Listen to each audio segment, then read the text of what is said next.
so we got to talk about it because Super Tuesday was yesterday. And although no one fucking cares about our political values, that's why I'm not going to talk about political values. I'm going to give a little shit, and then I'm going to tell you a little shit.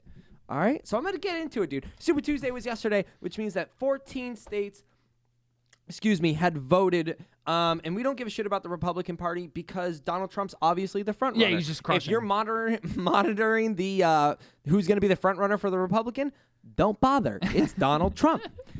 Dude, but it's so true. Like this, like I don't know. If because I don't know if it's like all of these social medias are catering to because I'm more paying attention to the Democrat because you know that Donald Trump's going to be the person. Yeah. I talked about today in class, and they were like, "Oh, what could you do to kind of get viral within your class about your own take on Super Tuesday?" And I was like, I would literally, I said I would do a satirical article that people could get live feed updates whenever Donald Trump wins a state.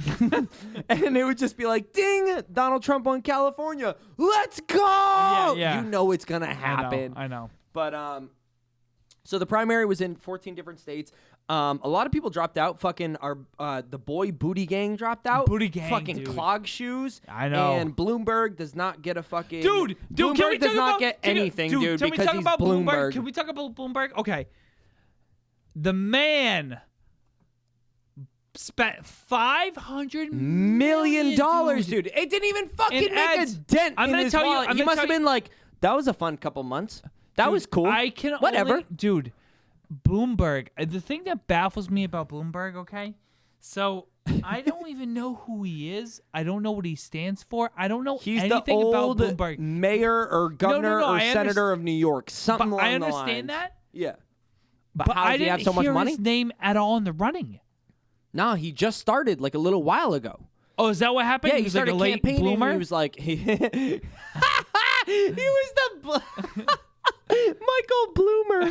I don't know why it's funny. The Michael Bloomerberg. Yeah, he was a late bloomer, and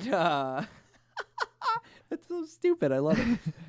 But yeah, so because I didn't see any ads. I didn't see like anything pop up. It was a lot. It didn't focus in the Ohio primary. Didn't focus in New Hampshire. Once Super Tuesday got around, that's when he started dumping money into it. Dude, Southern imagine states dumping and stuff like that. $500 million into Super Tuesday and you don't even make a fucking dent. Yeah, but he might be setting himself up for the future. You know, future campaigning. Didn't he pull down though? Yeah, he just dropped out. Yeah, he just pulled down. Yeah. So yeah, Booty Gang dropped out. I think endorsed Biden. Clog Shoes, fucking bloomed out, and she endorsed Biden. Bloomberg dropped out, endorsed Biden. So Joe Biden had won a ton, which was a huge surprise for the primary. We talked about this on the phone because we're like, oh, should we even talk about Super Tuesday? Yeah. And the one thing that I remember prefacing is.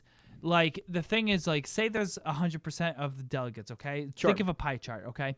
And then you have, like, let's say Bernie has 30 to 40% of that pie chart. Yep. So and then, like, it's divvied up between all the other candidates. Sure. So 40% is a lot more than Biden's 20%. Yep. Booty Gang's 10%, Warren's 10%, Clog Shoes 10%, Yep. like all these other people that have it broken out, Andrew Yang and everyone. But the thing is so when those people 40% drop is still less than 60%. It's literally like a business. But, think about business, the majority shareholder. Yeah. Depending who they endorse. So if they back out and they go, you know what? I like Sanders more than Bernie. I'm going to go. Yeah, but everyone went to Biden. So the party lines are kind of divided in terms of liberals and more, I don't know if this is the correct word, but conservative Democrats. So you have Warren underneath Biden and then everyone else, Warren under Sanders and everyone else under Biden. So it's kind of hard. But you're right. The 60% is going to beat the 40 in terms of this case. So Joe Biden won Alabama, Arkansas, Maine, Mass, Minnesota, Virginia, North Carolina, Oklahoma, Tennessee, Texas, and Utah. Dude. Just cranked out Texas at the last second because it was supposed to go to Bernie Sanders. It was projected to win. And Bernie Sanders had Bernie won was supposed Vermont. to take Texas and California. Yep. So he took Vermont, Utah, Colorado, and California. So the total Bernie delegates... still feels that he's going to be neck and neck with Biden Oh, after yeah. all those. So the delegates divided up, and this is the thing. So Joe Biden is at 566. Bernie Sanders is at 501 delegates. Warren is being under fire right now because she's not suspending her campaign and endorsing Bernie Sanders. So for those people that enjoy Bernie Sanders, they're like, Warren has 61 delegates that she could possibly not transfer, you know what I mean? Like, how does that work if she drops out? If she dropped out before Super Tuesday, all of her delegates that she had received, not from New Hampshire or Ohio, because those ones are already set in stone, but she had dropped out and endorsed Bernie. Yeah. Then those maybe 61, might have swayed whatever it was, it would have swayed into Bernie's favor. Even if it's like 50-50 split or something like that. Exactly. Yeah, but doesn't Warren not care for Bernie? I feel like she's always bashing him.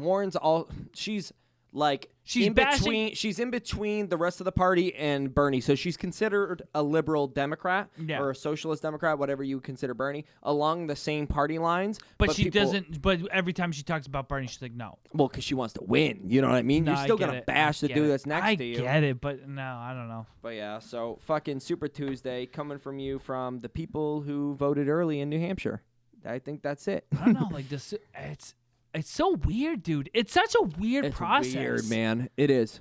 And especially everything that kind of happened with, like, I mean, I think it happened last time. But the thing that's funny, okay, so I saw like tweets going around just because obviously the election is the biggest thing on Twitter right now. And they were like cracking up.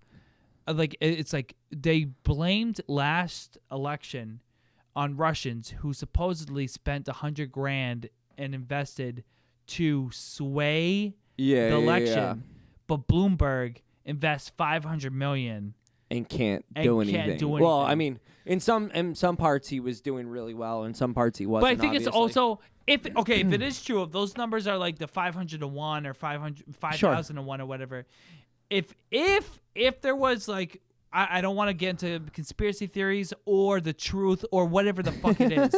But I feel that if the Russians interfered,